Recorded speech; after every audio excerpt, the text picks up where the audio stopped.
y'all doing? How y'all doing? Welcome back. Welcome back. Yeah, sorry. The 5:30 non-starting time is on me.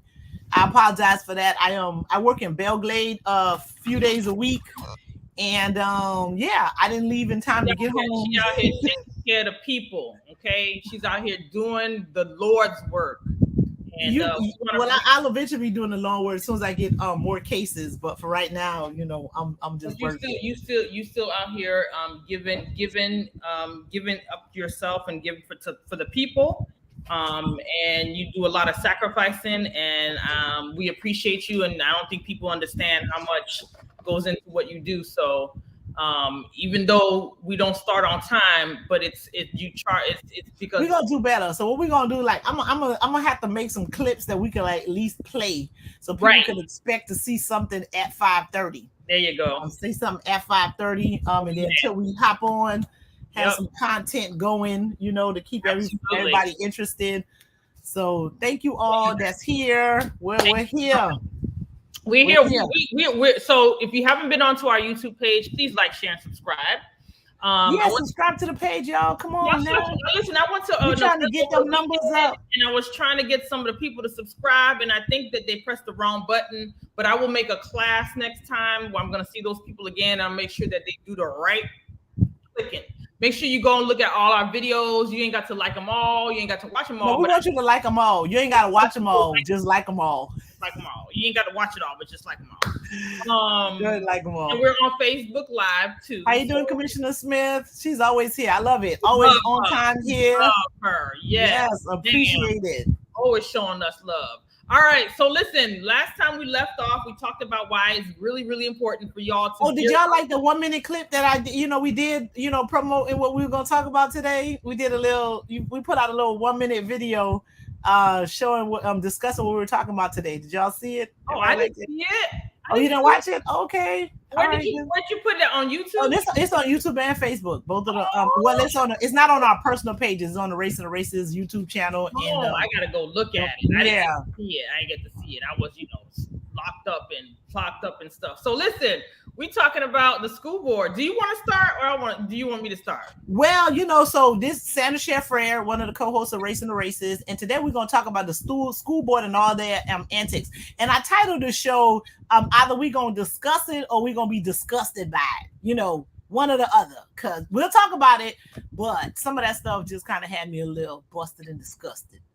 Well, not only had my co-host been busted, and I'm Narnique Pierre Grant, or you can call me Nikki Grant, your co-host. Not only was my co-host busted and disgusted, they had her eating sugar, and she I was emotional eating yesterday as a result of it, right? So I'm watching all of these things that kind of talk about like what our relationship with food is and how sometimes we emotionally eat, and it's usually something that's going on that's making you eat a particular thing. Yes, I was emotionally eating sugar yesterday because I was in need of some love. Right, and since the kids ain't nobody was home, so I was like, a bowl of cereal is gonna do today. It's gonna do a trick.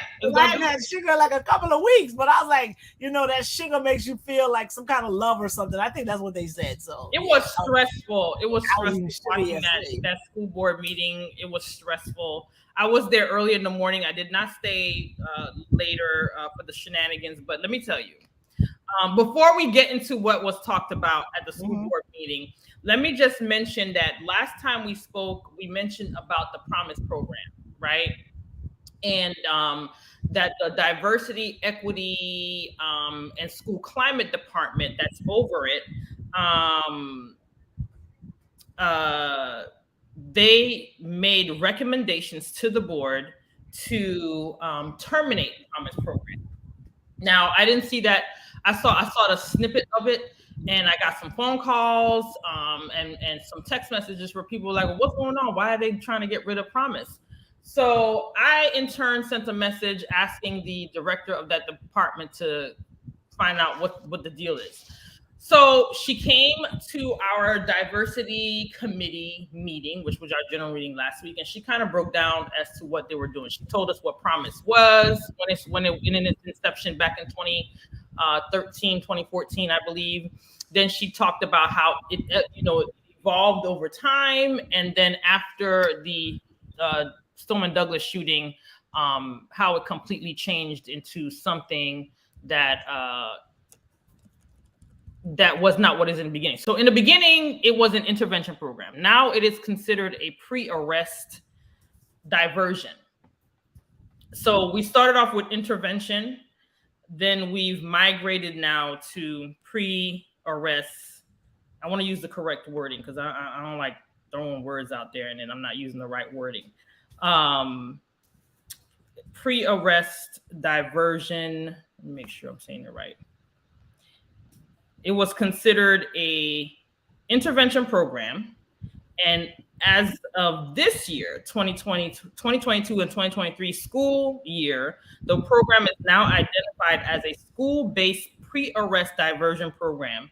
And because it's labeled that way and based off also on statute, it mandates documentation into the juvenile justice system. And the reason why I'm highlighting the mandate of the juvenile justice system is because once a child is entered into the promise program or is promise eligible, they are automatically given a civil citation. A civil citation is an alternative to arrest, and Sandra can back me up if she knows the law.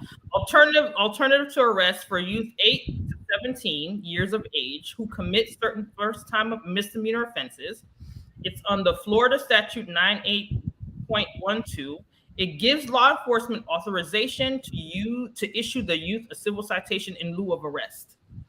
Now, what Miss Washington is her name. She's the director of diversity, equity, and student climate or school climate.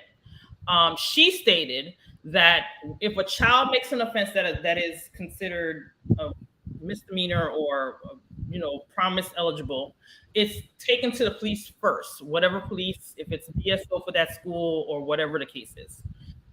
Those officers then make a decision on if it's something they want to really kind of pursue, or they were like, nah, the school has to handle that. Majority of the time, they don't want to touch it. Be like, no, y'all handled it. So once that happens, now that the district takes the responsibility, they push the kid through the program, but they now have to give out the civil citations. According to Ms. Washington, in 2021.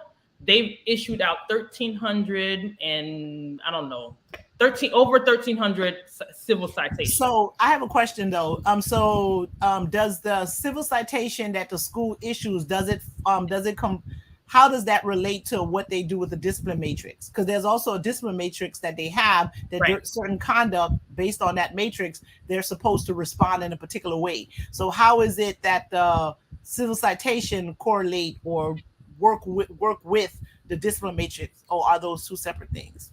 They are two separate things. However, if the offense is promise eligible and the child is deemed to go into promise, they automatically get a civil citation.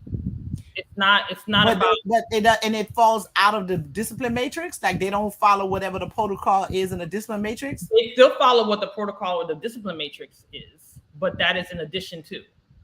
Oh, okay. So her stance, Miss Washington's stance, is that the district is in the business of education, not in the business of law enforcement. Mm-hmm. So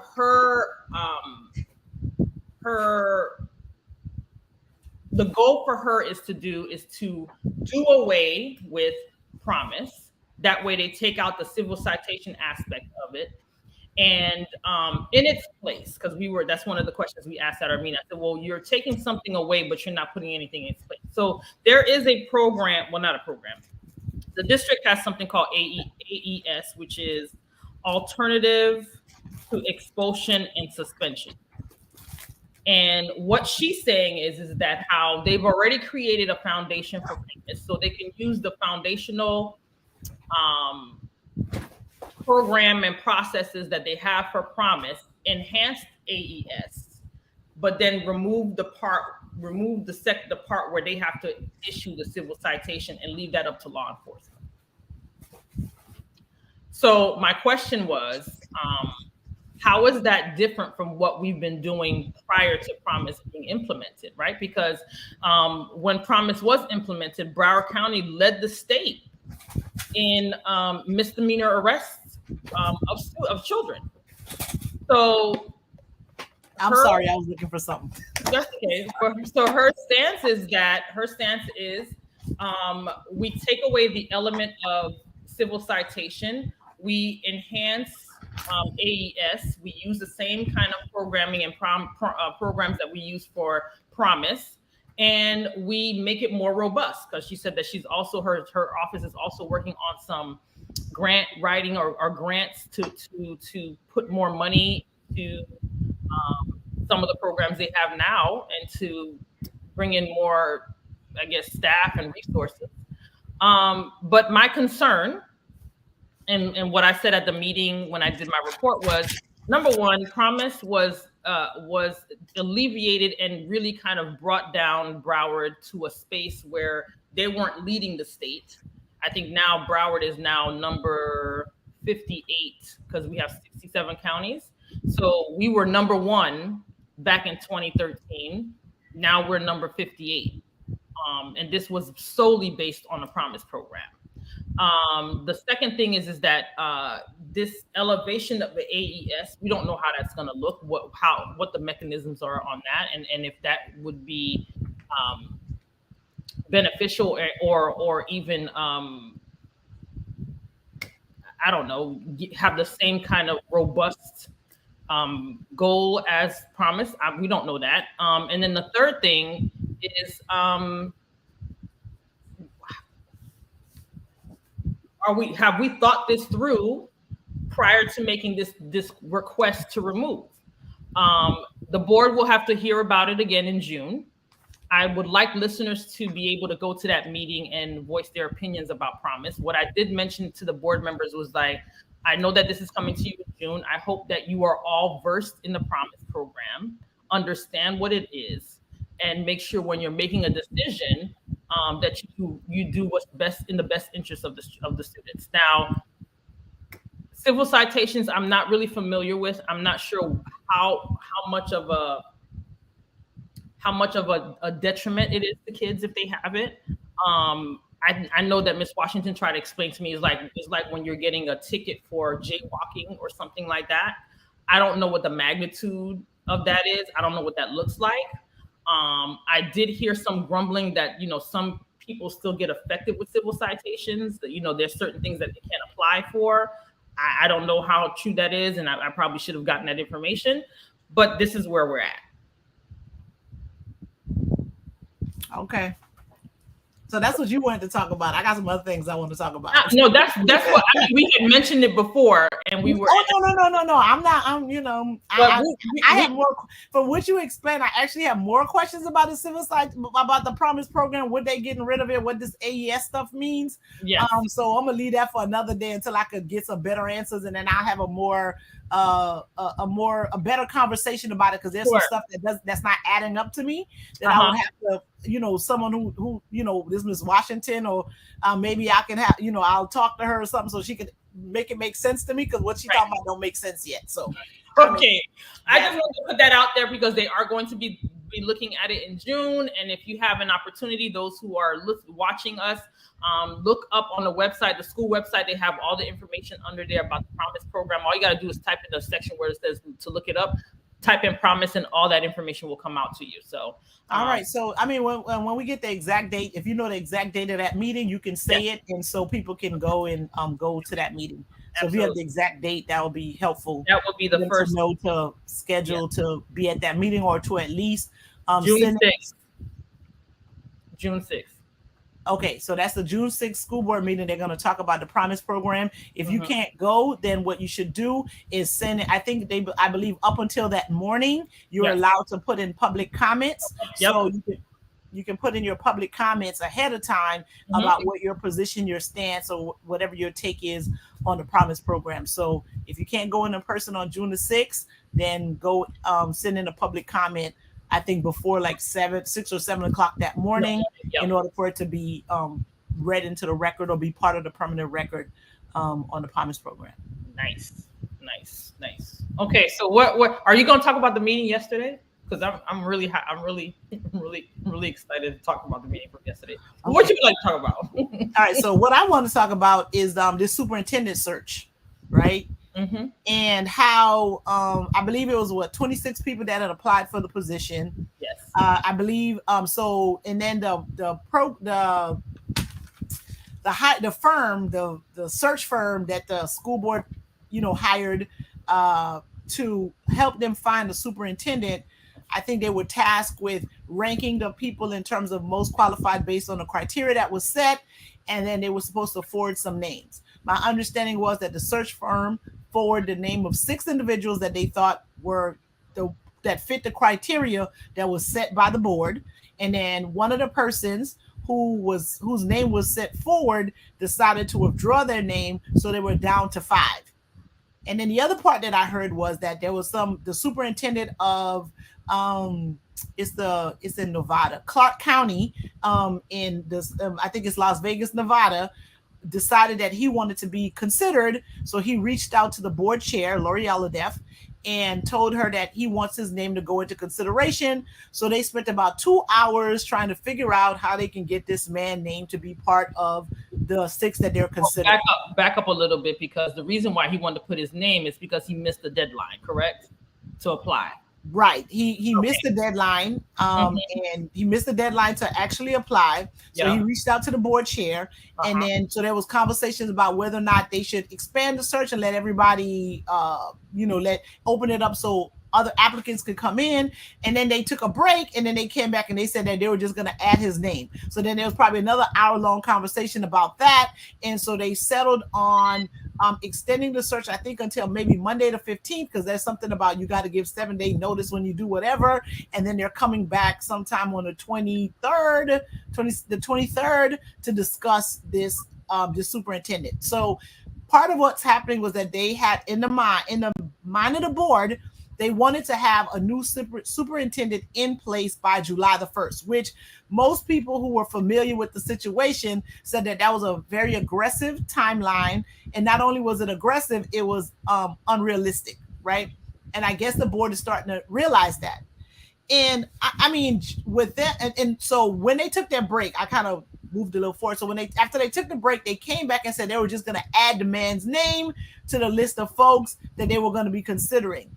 And I'm like, so I don't even understand how you do that, because there's been jobs that I wanted to apply for, and when I kind of missed the deadline, I just missed the deadline.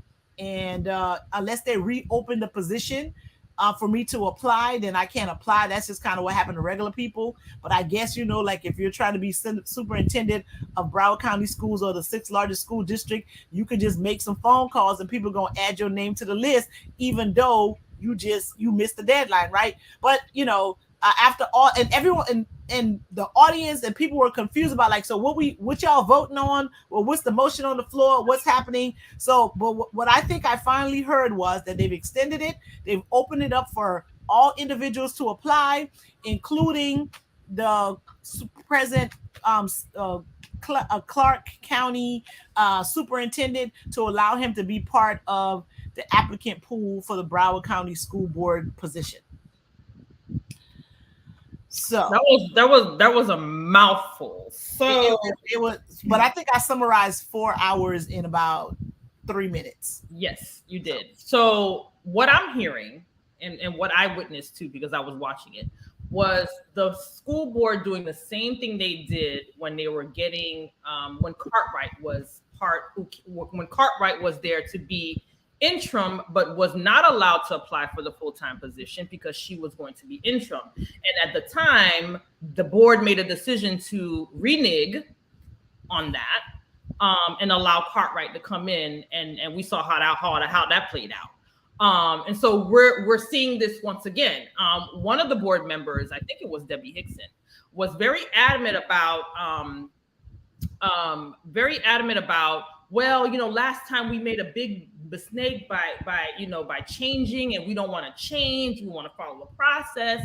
And she's saying that, but then she's voting for messing up the process. So I was so confused. I was like, well, is either you want to do the process the way that you have it already, or you want to change it. Which is it going to be? You So, can't have.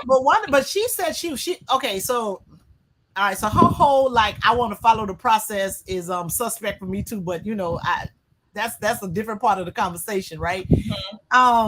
So she did say she wanted to follow the process in the sense that she wanted and when I say she, I mean Debbie Hickson wanted them to go ahead and interview the names of the candidates, well not interview. So what the next step is that those individuals are supposed to produce videos, right, with a certain set of questions that they have them ask. They produce a video and then the board gets to watch the videos and narrow it down to a field of 3, and then from the field of 3 then they get community input and all that type of stuff so they can come in or whatever. So that's what and Debbie Hickson wanted to do that, and she said like after we've done that process, if it turns out that we don't want to hire any of those folks, then you go and you start another search again, right? Because that will be following the process. Because if they do anything that was different from that, that seems as though they were not following the process that they had put in place. So that was, if they follow a process, that's what's supposed to do. Interview the 5 people they have left. Well, not interview them. Let the 5 people they have left submit videos, pick 3 from there, and then bring them in for an interview, get the community input, and then to make a decision on whether or not you want to hire the 3 folks that that was settled on. But apparently, people are very interested in this person from Clark County. I think it's Clark County in Nevada, because that school district is maybe the 5th largest. They have more students than Broward County, so they think is comparable. So they think he would be like he may be a good fit, and it's worth having a conversation with him. I'm like, but if that individual wanted that job, he should have applied when he was supposed to. And to me, of course, the suspicious lawyer that I am sometimes, I'm like, why isn't the board taking into consideration that they may be being used for this man to leverage a higher salary in the job he already had, right? So that's something to consider too, that he really didn't want to be part of the process. He just wanted to make it known that he's trying to get a job, and maybe he can negotiate something with the position that he already has, right? Because how you missed the deadline, bruh, and you want this position. I'm not saying that's what it is, but I'm saying that that's something that should be taken into consideration. And the fact that wasn't mentioned, I guess they don't want to, talk about the man before he get there. Well, you're dealing with a district that don't know the definition of transparency. So I mean, right? They do the. I think the most asinine thing for me is the fact that they keep flip-flopping all over the place. And you spent nearly 4 hours because a person didn't adhere to a deadline.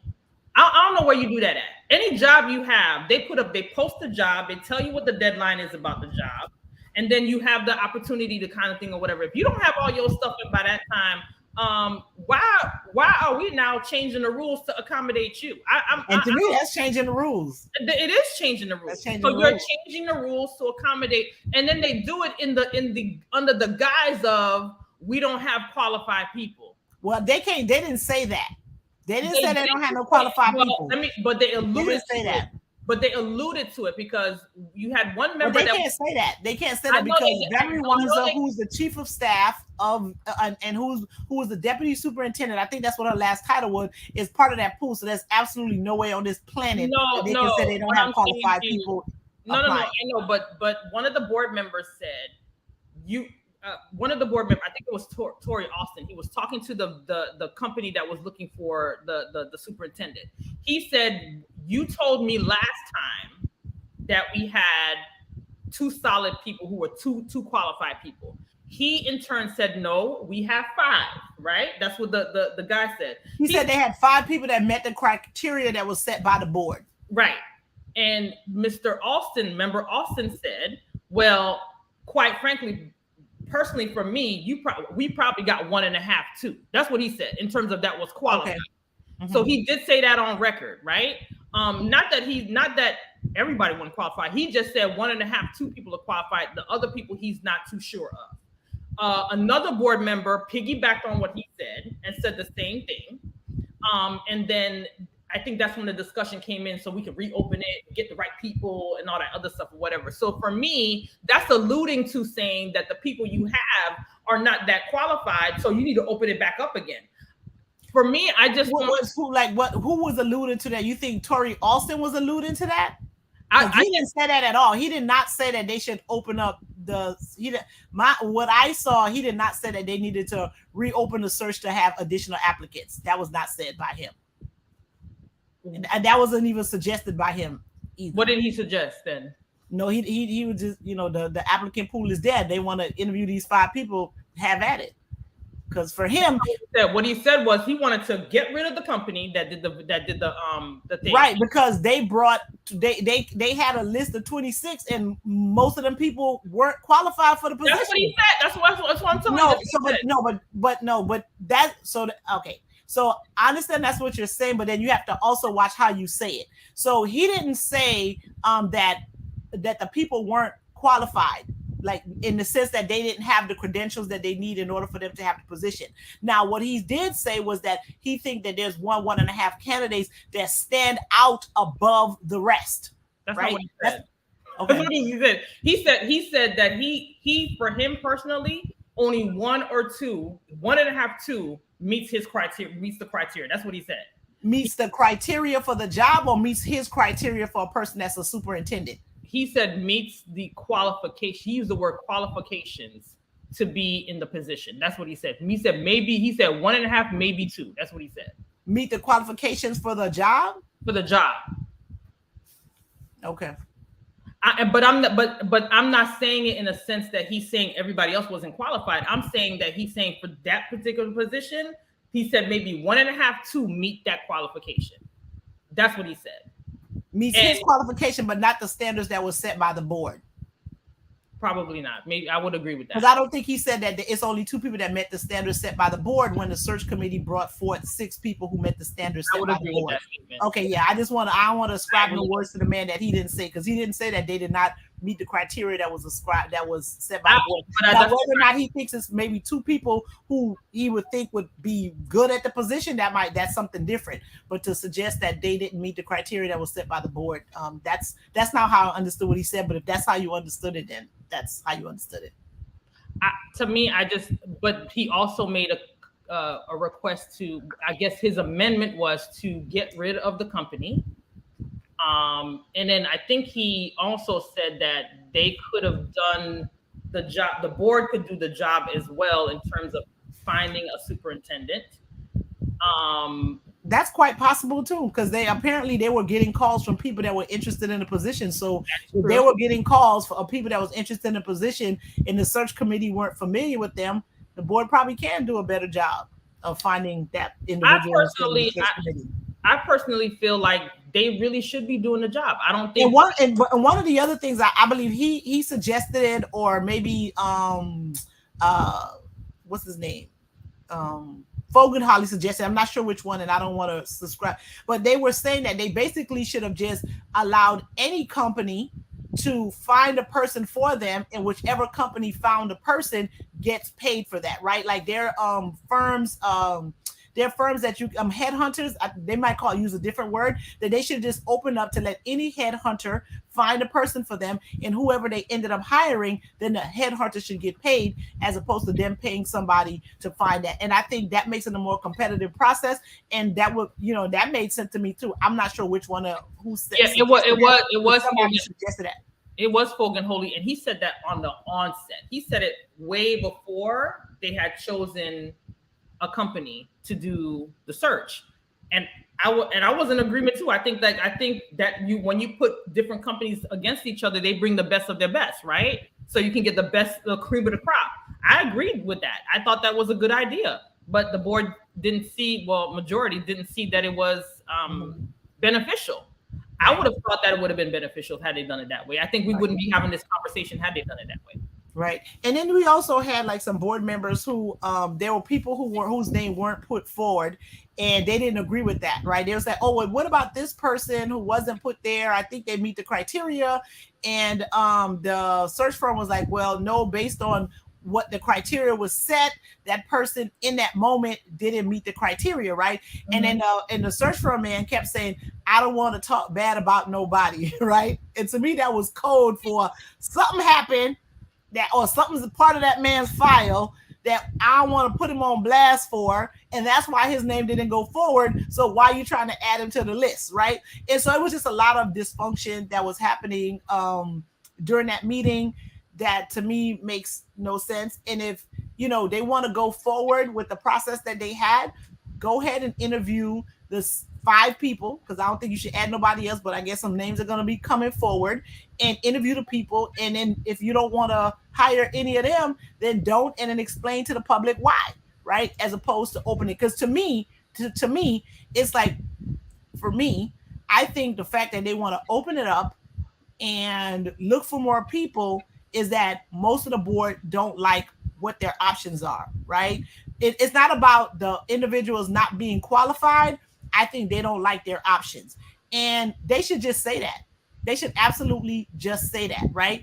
Because and what's amazing to me, right? And then I know we have to end the show soon, because not only does Narnique have to go, I have a class I have to teach. Is that the way the prior board, which include several of the individuals, women that's on this board right now, broke their back to accommodate Dr. Vicky Cartwright, is amazing to me, on how right now they're twisting themselves in a pretzel to avoid qualified people from getting the position, right? Because they literally changed the rules, broke their back, made excuses for this woman over and over again, and that's part of the reason why we're in the situation that we're in right now. But now all of a sudden they're trying to stick to the rules. They're trying to do this. They're trying to do that. They want to do, I was about to say "c'est la." My Creole was coming out.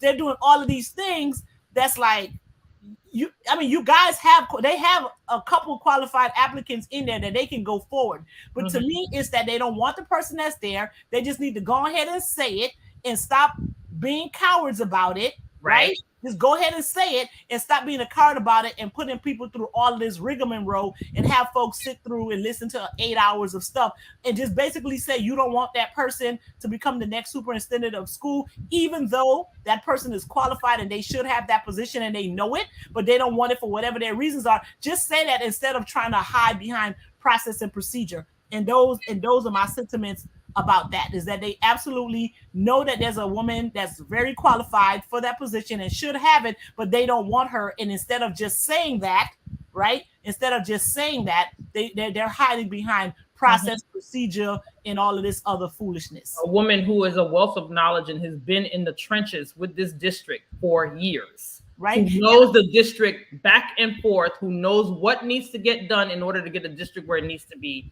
But they continue on with, well, we're not doing this. We want to open it up to that person. This person came from, and to me, anytime you have a board that is constantly trying to move the goalposts, that is indicative of how they run the show. Well, okay, so I'm gonna disagree with you a little bit, because it's not even about moving the goalposts, right? It's not about moving the goalposts. This is straight up twisting yourself in a pretzel to do something that you know ain't right, but trying to make it right. That's what that is. So it's not moving the goalposts. And so while I was watching that board meeting, the only thing that what kept coming to mind is implicit bias, right? It's implicit bias. Those women, and is Debbie Histon, Lori Alhadeff, Sarah Leonardi, they were all part of the board. And what's her name? Rupert. Nora Rupert. They were all part of that last board that had dealings with Vicky Cartwright getting hired as the interim, getting hired as the permanent, allowing her to have that ridiculous org chart that they knew were unfair. And if we have I didn't bring my notebook because I was running, and I can quote what they were saying when they were like, yo, we shouldn't do this, but we're going to do this mess anyway. They were all quoted. There were quotes with them saying that it was a bad idea, and they allowed it to happen. And now, and I'm not saying all 4 of them don't want, the particular individual who all of us really know is qualified to have that position. But what they're doing right now is like the implicit bias is that bias that you're not aware of. and you just kind of act on it anyway, it shows itself, and you act on a bias that you may not know you have. They may know they have it. It might be straight something else. I don't want to call it, I ain't gonna say that. But at the very least, it's implicit bias that's going on, that's allowing these women to operate and have and speak and have meetings and make decisions and come up with reasonings that makes absolutely no sense to me anyway, but just really to just justify their position that they know is wrong, right? So that's what's happening in that room. Because if you watch how they, again, accommodated, broke their back, twist themselves into pretzels, and gave her the benefit of the doubt when she absolutely didn't deserve it, didn't need it, shouldn't have gotten it, to allow what Dr. Cartwright wanted to do. And then now all of a sudden, when this should be an absolute no-brainer about who should be taking over Broward County right now, and then now they're twisting themselves into pretzels trying to explain it some other kind of way. So those women need to go check on their self-awareness, figure out what's truly motivating all of this foolishness that they're doing, and then make and really just come to terms with that, right? Just really come to terms with that. Because the other thing we were going to talk about was the organizational chart, right? And the fact that Dr. Smiley is telling them, say, listen, there are people in positions that they're not qualified for. And because of that, it's making everything difficult. And then for them to have, they spoke hours, not this meeting, the last meeting, about, oh no, we're going to let the new person do it. But y'all knew it was jacked up from the very beginning. You knew that the organizational chart was jacked up and trashed from the very beginning. And the fact that, Dr. Smiley wants to fix it and you're not letting her fix it, you need to check why you're doing that, right? And you were on record saying that it was trash. Not allowing her to correct the problem. And why would you want a new superintendent to come in to a situation that ain't working, right? They got people that have jobs that they don't know how to do, and it's causing problems in the district, right? So the fact that, again, that this board, particularly those women who were there that broke their back and against all the public opinion that said, don't let this org chart go through, went ahead and let it go through. Why is it that all of a sudden right now, when an organizational chart that's going to absolutely make sense and make the district flow, they're absolutely resisting it? So check y'all implicit bias, figure out what, go have a little self-awareness, go sit in that, go meditate, go whatever, and really try to figure out why it is that you're resisting all of these things that's going to make the necessary changes in Broward County. I believe that they have self-awareness because they said on record that the organizational chart that Cartwright created was trash. So if you're going on record and you still voted against it, and now you have an opportunity to fix it and you don't take it. No, they voted for it. They didn't vote against it. They voted for it. Yes, they voted for it. But now you voted for it even though you said on record that it was trash. Now you have an opportunity to fix it. You don't take that opportunity. You still trying to push it back on something else. And we don't know when we're going to get a new superintendent and how long that process is going to take. And even if you did know when you were going to get a new one, why would you let them come into a situation that's a mess? And it's not only those 4 women that I named. Our District 5 person is resisting that too. You know what I'm saying? Let's wait for the new superintendent, which, I mean, he just wakes up and choose violence every day to me. I'm like, dude, you just waking up choosing violence when you go and sit at the board meeting, because that makes absolutely no sense for you not to allow the person who you put in the position, who is extremely qualified, more than qualified, to come and fix it. So at least the new superintendent is coming into a functional system. So it's not just the 4 women I named. We also have that the District 5 person too. And and more, and Zeman from or that at large Zeman is doing this, is talking the same craziness. So yeah. I don't get it. My advice to the board members is, number one, District 5, I have to let you know that your constituents came up to me the other day and says, oh, you asked our District 5 member to speak to his community. I haven't heard from him since. So I want to reiterate. He's posting stuff on Facebook. He's visiting all the schools in the area, getting awards and everything like that. The constituents said that they haven't had a conversation. So it would behoove you, District 5 member, to go speak to your community, because they are out here in these streets saying that you haven't spoken to them. So Going to schools is one thing, but speaking to your constituents is something else. Oh, Mark Spence over here talking to starting mess. He said, "Is it bias or donor?" Listen, I don't know nothing about nobody getting no money. I don't know nothing about that. All I know is there's some foolishness going on. And then they were talking about, oh, like all these executives are making all these money. Well, that's kind of how that works, right? And the other thing they said that was misleading to me was that, oh, if they did the organizational chart the way it was set, it would cost the district like about another $18,000 or $20,000 or something, right? And I'm like, and what y'all not talking about is some of those people who was a victim of the last org chart is suing the district, and y'all gonna have to pay out some money anyway. So it ain't no savings. It ain't no savings. So stop with the foolishness. So not only did y'all let this woman come in, y'all sent her away with almost $300,000, and then y'all getting sued by a whole bunch of folk that's about to cost y'all a whole bunch of more money. And then now you're creating more mess that you need to absolutely fix, that you don't want to fix. I don't get it. And this whole, and the whole concept of this school system is that they're talking about student first, right? Listen, they've been having meetings since August. They can't even talk about the business of students because they can't get past the administrative nonsense that's, to most of us, is an easy fix. But they're out here, again, not having the level of self-awareness that they should have in order for them to be in these types of positions. And here we are, about to have some meeting in 2 more weeks because y'all letting somebody who missed the deadline apply for a job. Really? Listen, this is a. I don't want people to think that we're talking about a district that this is not how they behave. This is their modus operandi. This is how they move. And one of the things I said to Sandra the other day is like, they're never, ever going to get themselves situated as long as they keep doing this mess. So at this point, like I told you yesterday or whatever day we were talking about, I was like, I don't know what to say. I don't know what to say at this point. At this point, I just don't know what to say. We probably need to say more. Words to say. One thing I will say is that, stop wasting time on these things that that you're able to fix as a school board. You can get this thing done. Stop wasting time and stop throwing. They got to figure out their motives first. They got to figure out their motives for why they don't want to get it done. I told you, all of them have their own agenda. They all have their own agenda. The agenda are not the students. Figure out your motives, own it, and then just operate in that space. But don't be out here trying to, hide behind procedure and act like people don't peep the game, because folks absolutely do. Y'all got some other motivations. Just own it and say it, and it will be more. It will be respected more. I feel like if you didn't want internal candidates, y'all shouldn't have asked for internal candidates. Don't fake the funk. If y'all didn't want somebody from the inside, you should have just said we're doing only external candidates. It irritates me that you give this illusion that everybody can apply when that's not what you want. So stop it.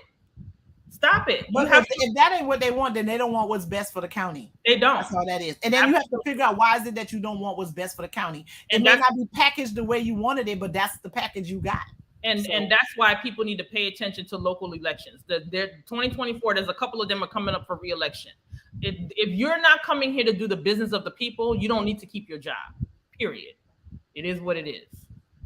All right, well, we're going to take some signing off now. I see people, hey, Aretha, making comments or whatever. We appreciate all y'all coming on here and hanging with us for a little bit. We're trying to do our best to bring it down to like 30-minute nuggets so we can keep people engaged. But we always want you all to come on. Thank you for your comments. Thank you for hanging out with us. And go like and subscribe to the page. Go like, share, and subscribe to the page. On YouTube. And here too, but YouTube in particular. We need to bring up our stats. All right. We'll see you all next week. I think we should do a part 2 of school board because there's some other shit. Yeah, because we didn't get to talk about the clear backpacks, so we can talk about clear backs. Yep.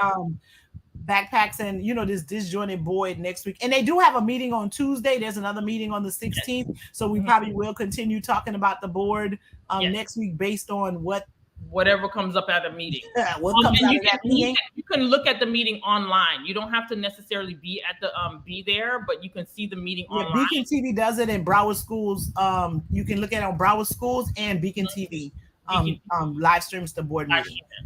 All right, y'all. We'll see y'all next week. Thank you for hanging with us. Remember, like, share, and subscribe our YouTube page. We appreciate you all. Thank you. Have a good day. All right. Bye.